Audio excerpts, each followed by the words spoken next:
Le feu de la contestation n'est toujours pas circonscrit au Kenya. Les manifestations se sont poursuivies dans plusieurs villes du pays, mais ces défilés initialement pacifiques ont été infiltrés par de nombreux casseurs. La police a riposté.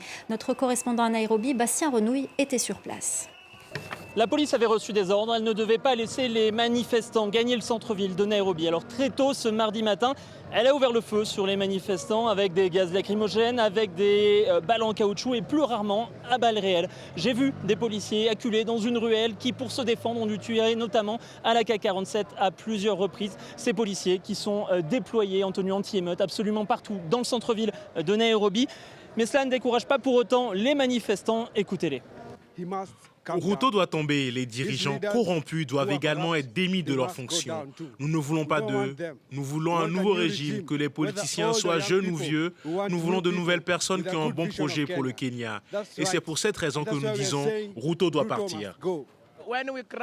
Lorsque nous nous rassemblons dans un endroit comme ici, ils nous visent. Vous voyez, ils m'ont jeté cette grenade lacrymogène. Elle m'a touché ici. J'ai eu vraiment mal et pourtant je ne faisais rien de mal. Je n'ai fait que hisser haut le drapeau kényan. Toute la journée, j'ai pu voir des blessés plus ou moins graves être évacués par des ambulances. En revanche, je n'ai pas vu de personnes tuées malgré les tirs à balles réelles de la police. Depuis le début de la crise, il y a près de 15 jours, selon la Commission kenyane des droits de l'homme, 39 personnes ont été tuées, plus de 300 ont été blessées et plus de 600 ont été arrêtées.